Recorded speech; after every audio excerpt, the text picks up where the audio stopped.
Well, John Hill, welcome to TCM. Thank you. It's so nice to have you here to help kick off a retrospective of your father's films, director George Roy Hill. We're starting tonight with his first feature as a film director, Period of Adjustment from 1962.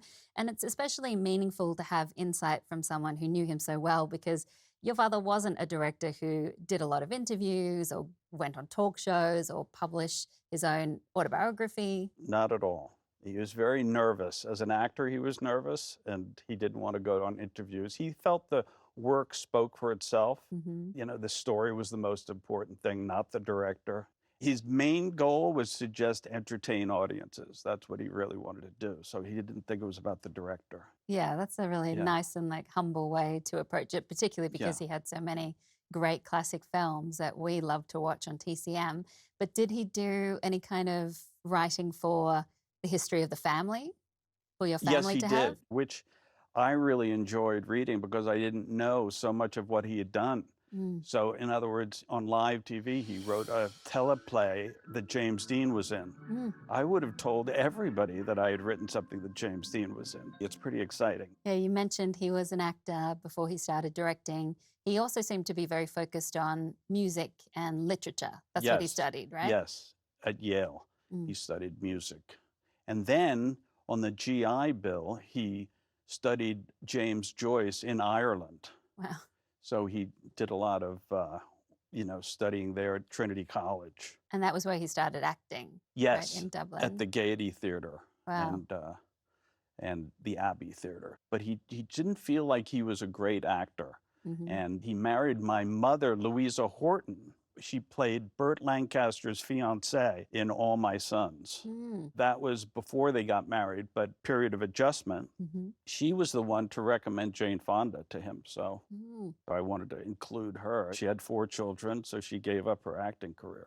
And then your dad went into live TV first, as you Right. said, and much like other directors like Sam Peckinpah and Right. Sidney Lumet and John Frankenheimer, Arthur Penn. Yes. And I read a quote Yes. from your dad about working in television where he said he enjoyed the pressure of live TV Yes. and he enjoyed being surrounded by young people. And Yes. it seemed like he really got to experiment being a director on television. Very much. But there was a lot, when he did his first movie, he was very happy that there wasn't as big a deadline.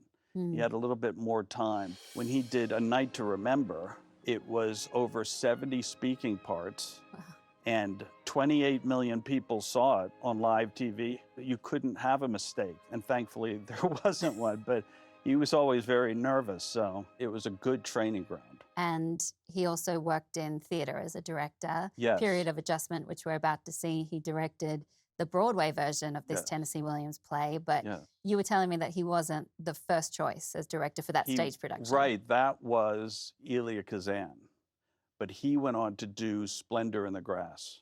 And my father got that chance to do the play and then the movie. And was it Tennessee Williams who Yes. decided that he should be the director? Yes, because he had seen a musical called Green Willow, and Anthony Perkins was in it, and he sang, Wow. and people can't believe that Anthony Perkins was a singer, but he did a good job.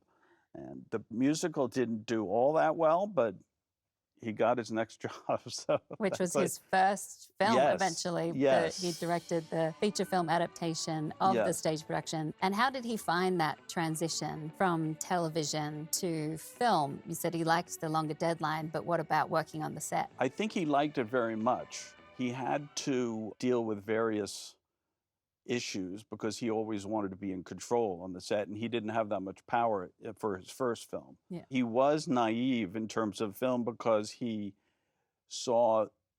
realized, I don't know how it came up, but he thought that the camera person was the person who operated the camera. Like the Instead of DOP was the yes, camera operator. yeah. exactly. Instead of the camera operator, he found out that it was the camera operator. Well, this movie has a great cast, so let's take a look. Here it is, starring Jane Fonda, Jim Hutton, and Tony Franciosa, Period of Adjustment.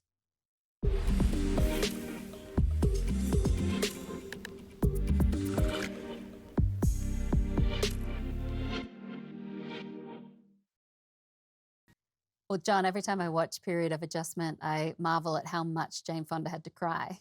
She's just crying throughout the whole Yes. film. How did your Yes. dad enjoy directing Jane? This was early in her career. Right. She was very good at taking direction. He really liked that. I could see a little of my father in the phone call that she makes where she really goes over the top a little bit. I could see little comedic touches because he always wanted to lighten things up. He understood that there was tragedy right nearby, but he wanted to keep things on a lighter tone. So, Yeah, he was always good at mixing tones. And you see the beginnings here where he's yes, starting to do that and he's starting to experiment a little bit, but still right. obviously keeping things quite straight in terms of directing. But you were telling me that there was a scene he wasn't happy with Oh, by the time they yes. got to the preview screenings, Yes, right? yes.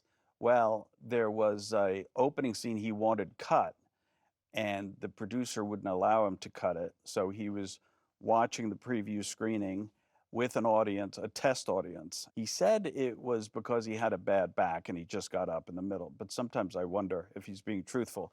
In any event, he left the theater and then he saw all the questionnaires for the audience outside and he grabbed them a bunch up and went across the street to a drugstore and got several different colored pens and pencils and filled them out, denigrating the opening scene, saying how bad it was. And then he was called in to have a meeting with the producer the next day. And the producer said, you know, George, I think we should probably take that opening scene out. So, Seems like the audience so doesn't like it. yes, That's so exactly. funny. So And he ended up with Final Cut exactly. He on was the one of film. the first, I guess, on Butch Cassidy to Mm. get Final Cut. He was very proud of that because he had been through a lot with Thoroughly Modern Millie before and Mhm. Hawaii before that. And we're also about to see Toys in the Attic. That's our next movie, which stars Dean Martin, which was an odd choice at the time for him to do Yes. this kind of dramatic role. But from what I've read, your father got along well with him. Very well. He sort of has a history of getting along with people that others think are going to be tough. Dean even invited him to Las Vegas. And my father just thought that would be a bit much, that was too crazy of a crowd to hang out with. So He he never wasn't took part of him the out. Rat Pack. No, he wasn't part of the rat. He did not go. Well, John Hill, thank you so much for joining me on TCM tonight. Thank you. And I look forward to chatting with you again next week about more of your father's films. But right now, stay watching TCM for the second movie directed by George Roy Hill. Next on TCM, Toys in the Attic, then the world of Henry Orient, and later Hawaii. Say aloha to director George Roy Hill tonight.